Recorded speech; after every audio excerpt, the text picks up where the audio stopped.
શું તમે જાણો છો, કળિયુગમાં આજે પણ અમર હોવાના કારણે જીવિત છે આ 5 પૌરાણિક પાત્રો. તેમાં પહેલા છે હનુમાનજી. હનુમાનજી ભગવાન રામના પ્રત્યેની તેમની નિષ્ઠા અને ભગવાન રામના પ્રત્યેના તેમના અતૂટ સમર્પણ માટે પ્રખ્યાત છે. હનુમાનજી પહેલા વ્યક્તિ હતા જેમણે અશોક વાટિકામાં માતા સીતાને શોધ્યા હતા અને ભગવાન રામની અંગૂઠી તેમને આપી હતી. એવું મનાય છે કે અંગૂઠી મળતા માતા સીતાએ હનુમાનજીને અમર થવાના આશીર્વાદ આપ્યા હતા. એક માન્યતા એવી પણ છે કે જ્યારે ભગવાન રામે રાવણને હરાવ્યા હતા ત્યારે હનુમાનજીએ છાતી ચીરીને રામ અને સીતાને પોતાના હૃદયમાં પ્રગટ કરીને પોતાની ભક્તિ દર્શાવી હતી. હનુમાનજીની આ અનન્ય ભક્તિથી પ્રભાવિત થઈ ભગવાન રામે તેમને અમરતાનું વરદાન આપ્યું હતું.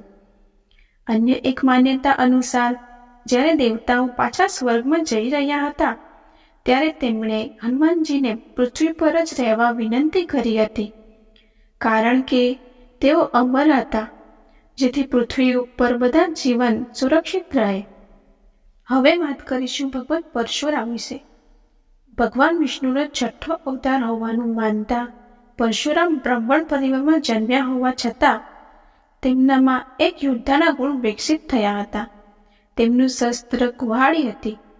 ભગવાન પરશુરામે પૃથ્વી પરના ઘણા દુષ્ટ અને દમનકારી રાજાઓનો નાશ કર્યો હતો, જેથી એવું મનાય છે કે બુરાઈ વિરુદ્ધ જીતના કારણે ભગવાન પરશુરામને અમરતા પ્રદાન કરવામાં આવી હતી. હવે જોઈશું વિભીષણ વિશે. વિભીષણ રાજા સમ્રાટ રાવણના નાના ભાઈ હતા. જ્યારે બ્રહ્માએ તેમની ઈચ્છાઓ વિશે પૂછ્યું હતું તો વિભીષણે સચ્ચાઈ અને પ્રામાણિકતા પ્રત્યે અતૂટ સમર્પણ માંગ્યું હતું. લંકા યુદ્ધની પહેલા જ્યારે રાવણે માતા સીતાનું અપહરણ કર્યું હતું ત્યારે વિભીષણે મોટાભાઈ રાવણને પોતાની ભૂલ સુધારવાની સલાહ આપી હતી. પણ રાવણ ન સુધરતા વિભીષણ સત્યનો પક્ષ લઈ રામની સાથે જોડાઈ ગયા હતા, જેથી એક અસુર હોવા છતાં તેમની સચ્ચાઈ પ્રત્યેની વફાદારી અને ન્યાય માટેની લડાઈએ તેમને અમરતા બક્ષી છે. હવે આપણે જોઈશું વેદવ્યાસ વિશે. માન્યતાઓ અનુસાર મહાભારત જેવા મહાકાવ્યના રચિતા મહર્ષિ વેદવ્યાસ પણ અમર છે. ઋષિ પરાશ અને સત્યવતીના પુત્ર વેદવ્યાસ કળિયુગમાં લોકોની મદદ માટે યોગ્ય આચરણ અને વ્યવહારનું જ્ઞાન ફેલાવવા માંગતા હોવાથી અમર હોવાનું મનાય છે. હવે વાત કરીશું અશ્વસ્થામા વિશે. દ્રોણાચાર્યના પુત્ર અશ્વસ્થામા મહાભારતનું એક મહત્વનું પાત્ર છે. દુર્યોધન પ્રત્યેની પોતાની વફાદારીના કારણે તેઓ પાંડવો વિરુદ્ધ યુદ્ધ કર્યું હતું.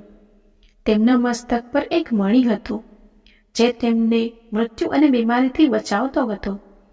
પણ એક કૃત્યના કારણે અશ્વસ્થામાએ ભગવાન શ્રી કૃષ્ણના ક્રોધનો ભોગ બનવું પડ્યું હતું. માન્યતાઓ અનુસાર અશ્વસ્થામાએ પોતાના પિતાના મૃત્યુ અને દુર્યોધનની હારનો બદલો લેવા 5 પાંડવોની જગ્યાએ ભૂલમાં તેના નિર્દોષ પુત્રનો વધ કર્યો હતો. એટલો જ નહીં, અભિમન્યુની વિધવા પત્ની ઉત્તરાના ગર્ભમાં રહેલા અજન્મ બાળક પર બ્રહ્માસ્ત્રનો પ્રયોગ કર્યો હતો, જેથી અત્યંત ક્રોધિત થયેલા ભગવાન શ્રી કૃષ્ણએ અશ્વસ્થામાના મસ્તક પરથી મણિ હટાવી દઈ તેને અમરતાનો શ્રાપ આપ્યો હતો, જેથી તે પીડિત અવસ્થામાં પોતાની સજા ભોગવે. આવી જ આધ્યાત્મિક અને પૌરાણિક કથાઓ સાંભળવા માટે અમારી ચેનલને સબસ્ક્રાઇબ કરો. જય શ્રી કૃષ્ણ.